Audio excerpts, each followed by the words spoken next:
Let's just go ahead and lay the groundwork for conflict management, because when we think of leadership, many people judge their leadership by the lack of conflict. They think they're doing real good in their leadership if they do not have conflict. And it's kind of a, don't rock the boat, baby. Let's not make it too difficult and so on. But as we will see in tonight's class, conflict is a good thing in the organization. Therefore, the leader just has to be capable of dealing with conflict. I've always heard it said like this, that the guy who solves the most problems, or the girl who solves the most problems, gets the biggest paycheck. The person who knows how to deal and resolve conflict, they're the ones that are usually the leaders. And so it's a good trait that we should be working on, especially as it relates to Christian leadership. Because in Christian leadership, we just can't go all street on somebody when we are in the middle of conflict. And it happens on occasion, and it's in my thing has always been like that. When it gets real bad, there's been a few street issues and times that I've had to deal with that stuff, but it's not a good thing. Galatians 2:11, it says, when Peter was come to Antioch, this is Paul says, I withstood him to the face because he was to be blamed. Paul and Peter had a conflict, and they were able to resolve or work through that particular conflict. And it may not have been to the degree that both parties were real happy when it was all said and done, but what you see is the gospel was still able to go forward in spite of some of the conflict that they were having. They tell us about Beethoven, that Beethoven did not like to wake up in the morning. He was like some that are here in the room. He just loved to sleep to the crack of noon. And in order for his family to wake him up, they said that they would actually go to the piano and start playing some music, and then they would stop and leave off the last note of the music, which would then drive him bananas. He'd rip the covers off his bed, jump out of bed, and go over and just play that last particular note. And that just kind of shows us in there of how within each and every one of us is this craving to resolve all things that need to be resolved. So let's look at conflict management tonight. Conflict management. Some professionals, that was Roman numeral number 1. Some professionals say it's impossible to resolve all conflict, as it's a part of the leadership landscape. And they believe that in order to resolve all conflict, there are so many different traits or skill sets that are needed that it's impossible for one person to have all of those skill sets required to be able to resolve all conflict. But it goes on to say that most of us can manage conflict. And that seems to be the case in all organizations. In a perfect world, we would not have conflict. Even in church, people think church is like heaven just because, we have God's here on Sunday or Wednesday. Hopefully he was here tonight helping you with your test. Just because God shows up here when we are here, people think, well, this is God's house, he lives here, and this should be like heaven. No, the only time God is here is when we're here. 2 or 3 are gathered in his midst, it's then that he comes to this place. This is not a heavenly place whatsoever. Electric, we have lights that break. In heaven, no lights are ever going to break. We have water shortage problems here and electric outages. You're not going to have to worry about that stuff when we get to heaven. There's all sorts of challenges when you are in church. So it's not a perfect world, even in the church. But being that we're not in a perfect world, and that we're dealing with people from all different backgrounds, not only in church, but also you every day of your life, you're dealing with people that from a different upbringing as you, that have different temperaments that you have. There's bound to be conflict even in the best of institutions. And that's why effective leaders must learn how to manage conflict. Have any of you had any kind of conflict in the last, let me ask you, today? Have any of you had conflict today? Wow, just today. Oof. So how many in the last 10 days have had conflict? Perfect, wow. How many of you are just not going to lift your hand tonight no matter what I say? We all deal with conflict. Look at letter A. Jesus was not afraid of conflict. Jesus never ran from conflict. He didn't try to avoid it. His thing was not avoidance when it came to conflict. He met it head on.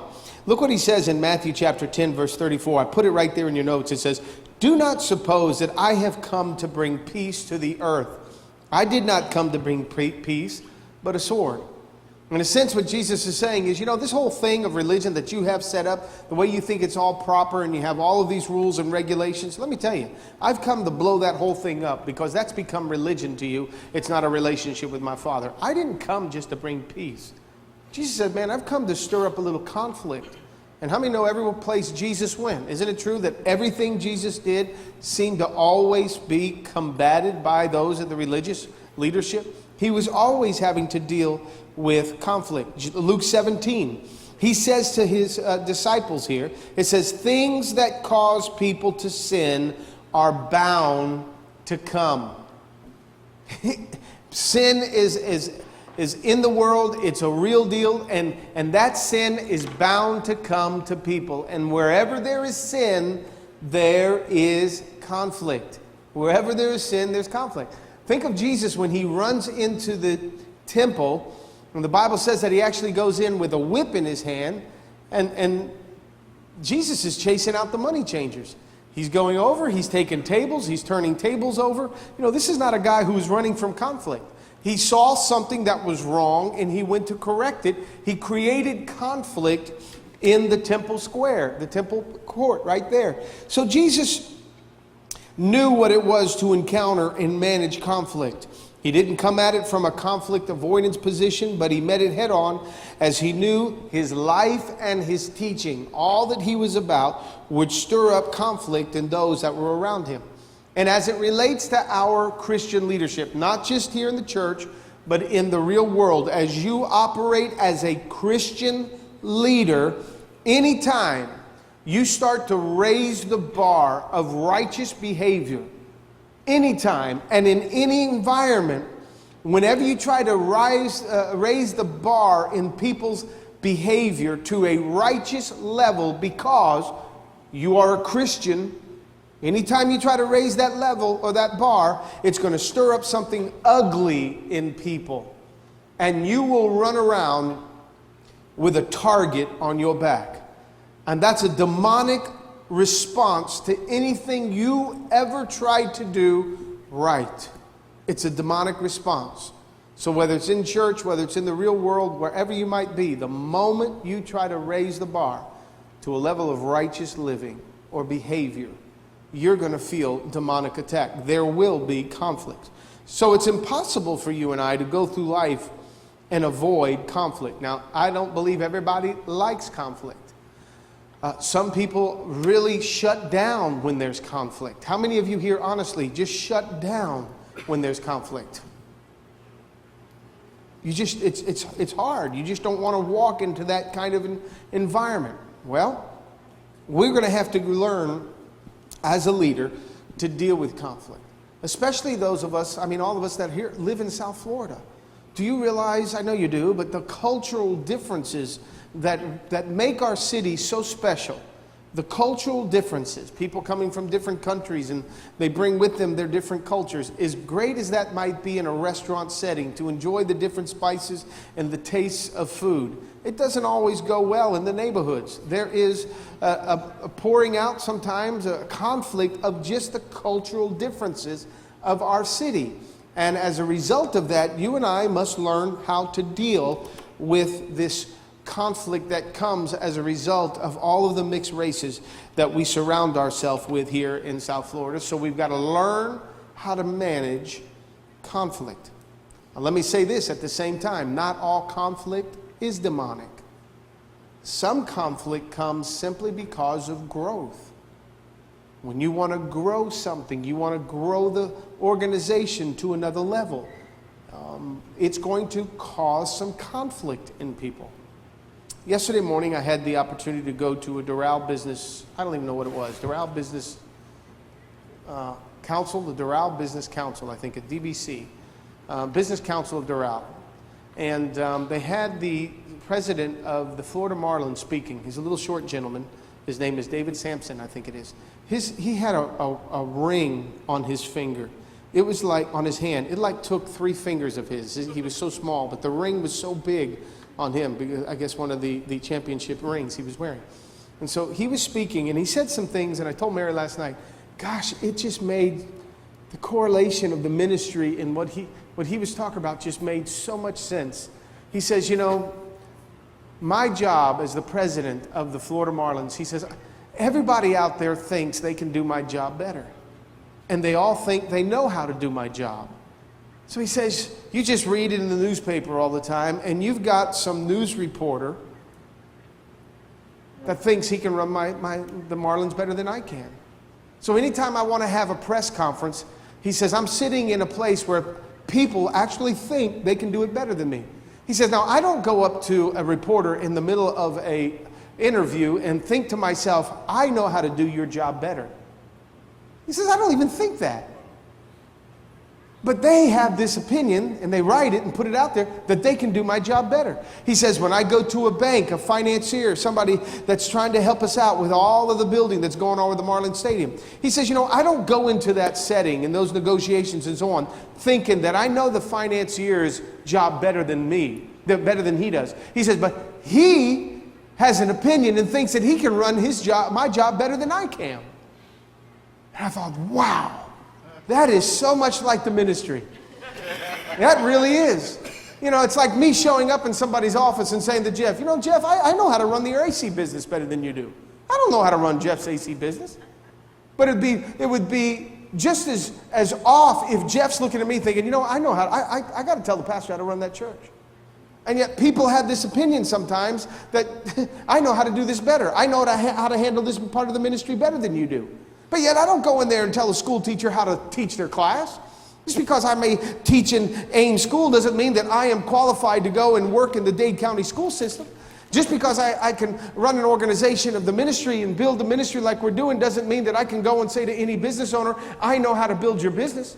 But yet people have that opinion. I say that to say that just in something good like ministry or what he's talking about, every time he sets into a meeting or he's in negotiations, he says, I'm always dealing with the conflict. It's always out there. And that is just so true with you and I. And it's not always bad. Sometimes it's just the part of growing your business, of doing your deal, of getting closer, building a leadership team. You know, when you have to say to somebody in your organization, listen, you're doing real good, but so-and-so over here is doing a lot better, so I'm going to do this. I'm going to take this person, and I'm going to put, they're being promoted to a place of management.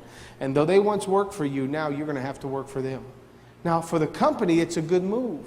That's just part of the growing pains. But just let that happen. Just let somebody that was under one of the employees all of a sudden have to go over an employee, and you'll see what kind of conflict arises in the organization. So it's wherever we're at in life, at all seasons, at all stages, there will always be conflict. Now, there's 2 types of conflict. Write it down. One is avoidable conflict. Because in some situations, you don't have to have conflict. But don't you know that some people seem to just live for conflict? Do you ever know that? You ever notice that in some people? They just can't show up and have a good week or a good day. They just always have to have conflict. And if they don't have conflict, they'll go and stir it up somewhere. But you don't need that. You can avoid conflict. The other kind is unavoidable conflict. And that's because there's an ongoing spiritual conflict taking place all around us as we try to represent God as Christian leaders. We will have to step into the realm and fight the spiritual battle. Because just like God doesn't stay with us here and, you know, and God's not here. Let me tell you, the moment we leave here, the devil doesn't stay here either. He's on our heels, and some of you dealt with him today on the job. So the spiritual battle is also there. We're called to resist evil in all its forms, which requires us jumping in the ring and engaging the evil head on. Letter C, when situations of conflict abound, I think that word should be abound. Jesus used these occasions as opportunities to teach. Think of the time when James and John they were having an argument amongst themselves, amongst the disciples, about as to who would be in a position of leadership when Jesus finally sets up the kingdom. And it was so bad that James and John's mother gets involved and runs over to Jesus and says, hey, who are you going to put in this leadership position? And right there, Jesus takes an opportunity to teach about those who will be great in the kingdom have to serve. So anytime there was conflict, Jesus always brought up the teaching of it and taught his team how to be better, how to grow beyond it. Letter D, conflict is a normal part of every important human relationship. It is to be expected and engaged in, and it's naive to think we can get through life without encountering conflict. E, conflict is not so much between people as it is in people. Remember in Galatians it talks about the works of the flesh? And the works of the flesh, in Galatians 5:19 and 20, he says the acts of the sinful nature are obvious. Here's the works of the flesh. Sexual immorality. You want to have conflict in your home, in your relationship? Just be immoral in your sex, sexual relations. Impurity and debauchery, idolatry and witchcraft. You want to have a conflict in your spiritual walk? Just get in around that idolatry and witchcraft. Hatred, discord, jealousy, fits of rage, selfish ambition. The point is this stuff right here is in us. When the Bible talks about you and I working out our salvation, the whole thing is let's work out of us what is in us. And this stuff right here is in us. So guess what? We can't blame the devil for these. We can't put a finger. We have to get this stuff out. It's in us, and we have to control what is on the inside of us. And that's when conflict gets stirred up. So listen, this is the real truth. In all matters of conflict, as long as you are a part of it, you have the opportunity to control it. I have the opportunity to control it. Because it's not between us. The Bible says a soft answer turns away wrath. Somebody may be angry at us, but if we take responsibility for how we react in our flesh to them, then we can turn away the wrath by not responding in anger towards them. So we really don't have problems between us. Nobody in this church has a problem between them. The problem's in each and every one of us. So let's look at Roman numeral number 2, benefits of conflict management. Can there actually be something that is gained through conflict? Yes, and we have to look at it this way. Just because somebody else is having a bad day doesn't mean you and I have to bring ourselves down to that level. So something good could actually come out of it. So it's liberating when we deal with conflict. We can say, okay, here's an opportunity. If Jesus taught from it, then evidently there's something that I can learn in this conflict. So letter A, if I'm going to have the benefit, then it's like this. To improve others, I must first improve myself. To improve others, you must first improve yourself.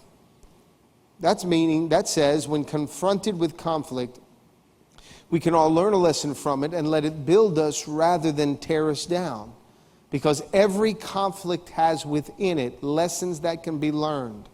The least of which would be this. After we've had the conflict, we say to ourselves, I'll never do that again. So what happened? It took the conflict to teach me a lesson. And if I could say about that particular conflict that I'll never let that happen again, then I have just benefited from the conflict. Back to some of the reading that we did here of General Perry, he was talking about failures. And when you read his chapter on failures, even that chapter on failures talks about that part of our life where sometimes even in our failure, we're learning. We're growing. We're saying, all right, I learned this time around. I'm not going to make that mistake in the future. I can grow by it. So there are benefits here. So conflict actually has a way of introducing you and I to ourselves. It shows us what is really on the inside that's never seen unless you're put under pressure. Some of us never realize the bad stuff is in us until somebody steps on us. It's like the old saying, you don't know what's in you until you've been stepped on. So when we're stepped on, when we're in conflict, what comes out of us, if we're unhappy with it, that thing in itself could be something that's standing in the way of us in our relationship with God. Is that thing that comes out of us that we didn't even realize was there until the conflict came into our life. So how can we deal with something if we don't even know it's there? But just get in a conflicted position or situation in your life or in your leadership, and in that conflict you're able to see what is there, and therefore once it's seen, you can say, wait a minute, I can grow through this. I can mature through this. I don't have to do that again, and I'm prepared for the next time it comes how I'm going to respond. I can't help what other people are going to do, but how I am going to respond. So now that I know what's in me, it allows me to grow in that area of my life. Letter B, to improve the relationship. Now that I'm having conflict with somebody, one must deal with the basic assumptions that are driving the conflict. So we're having conflict. Something's going on. There is a conflict that's taking place. Now what we need to get down to is the bottom of this thing. What usually happens in conflict is that it's not good enough to simply stop the conflict or stop the fighting. That's not good enough. But that's what most people want to do. Just don't fight. I don't want to hear it. Don't put me through that pressure. I got too much stress on me right now. And that's not a good thing when we're trying to deal with the conflict, because something is causing the conflict.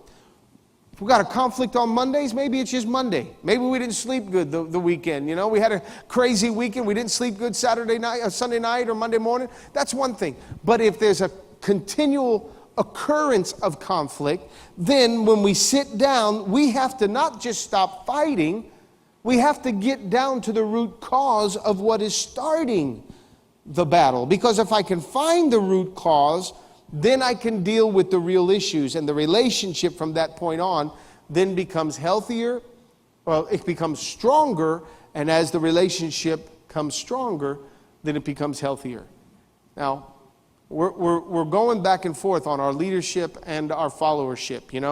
The whole leadership thing is, remember, as leaders, we're serving the people that are following us, because if we serve them right, help them become successful, then the organization that we're leading becomes successful. So we're really dealing with conflict between personnel.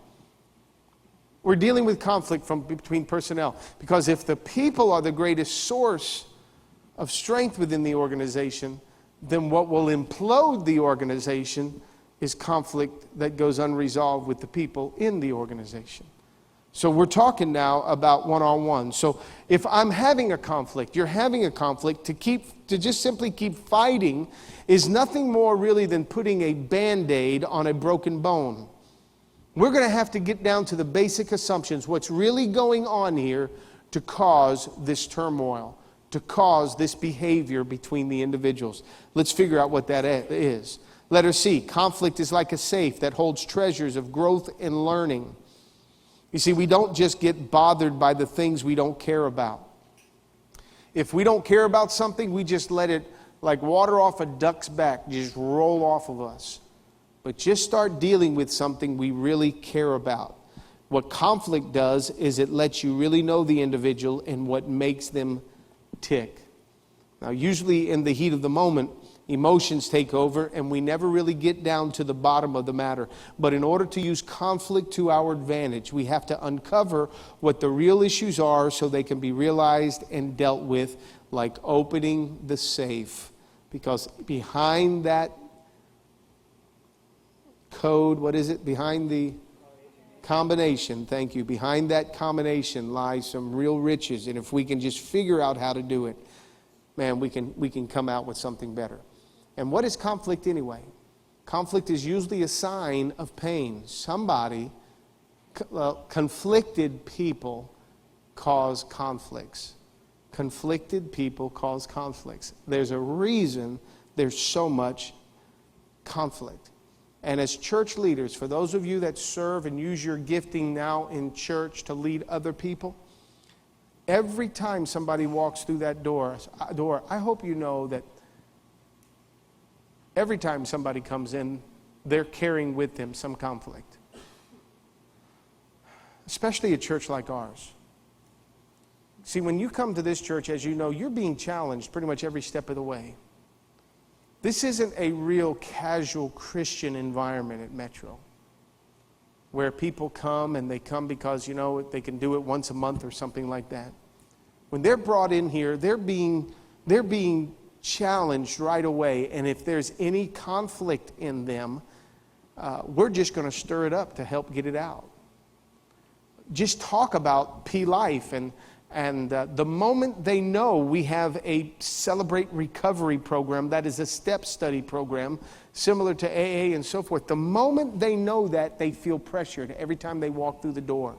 Because knowing that we have a program like that and they're not getting involved in it if they have issues, shows them every time they walk through the door what they're not. It shows them that they're not healed. It shows them that they're still messed up, and the Spirit of the Lord continues to speak to them. So everyone that comes through these doors is a potential conflict in heels. You know, they really are. It's going to be a conflict somewhere. So if you are working in the children's ministry and, God forbid, their child walks over to the side of the desk and hits its little lip over there and it's swollen up, you know, you don't know what you're going to face when you see that parent come to pick their child up. If they've had some abuse in the past, which is probably driven them to God, driven them to search for the Lord here in this environment of a church, if they're looking for God because they're trying to deal with that stuff, they're a conflict waiting to erupt. So we have to recognize that and say, all right, let me deal with this person like a combination on the safe. Let me just turn a little here, let me just turn a little there. But usually we don't do that. Why? Because our emotions get the best of us. You're not going to talk to me like that. Don't you know I volunteer my time here in this church? Who the heck are you? How long you been coming to do? Immediately we go into our protective mode. But we have to press past the conflict. Because as a Christian leader here or in your own place of employment, God has set you up to introduce people to the healer. People are hurting all over our city, all over our country. People aren't just ugly and mean. There's a reason for their meanness. And whether it's on the plane, I think some of you heard back at Christmas, maybe a year ago or so, Joel Osteen's wife had a problem with a stewardess that was on the plane. Something happened. Here, all Joel Osteen's wife did was walk into the path of somebody's bad day. That's what happens.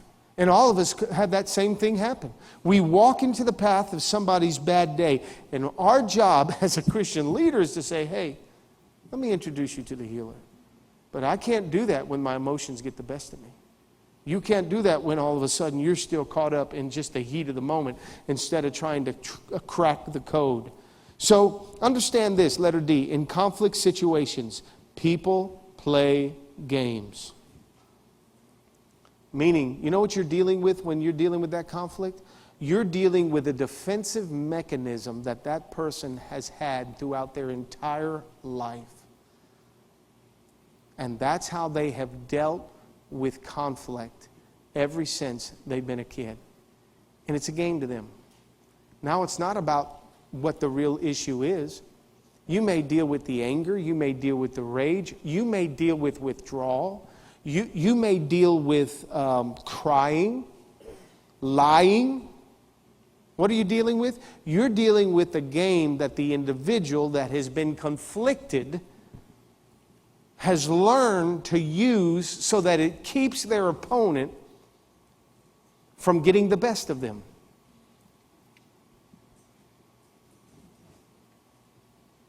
And all we did was, we were just doing our job, or, we were just happened to be in the wrong place at the wrong time. It's the whole issue of, okay, we're not going to really get down to the problem here with me.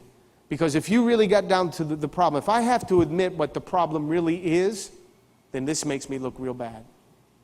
So they don't want you to when you're having a conflict with somebody, they really don't want you to get down to the bottom. So they wait for everything you say. And as you say it, they're coming back at you with something else. And it's hard for you to ever get to the bottom line because of the games people play. Which leads us to number 2. In conflict situations, people are not listening.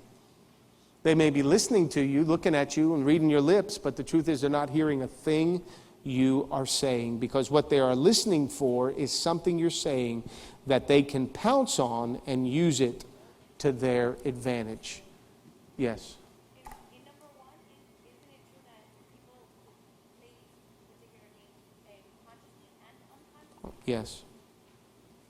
Yeah, she says, isn't it true that they do that consciously and unconsciously when playing the games? You know, you've heard that saying, to err is human. Well, to cover up is human too. And that's what most of us want to do. We just don't want to have our stuff exposed. But in conflict, our goal is to manage the individual and the situation so as to provide help and healing to not only the organization, but also the individual. So, hearing is vital to us coming up alongside of the individual and ultimately connecting them so that we can help them get a resolve to whatever the conflict is.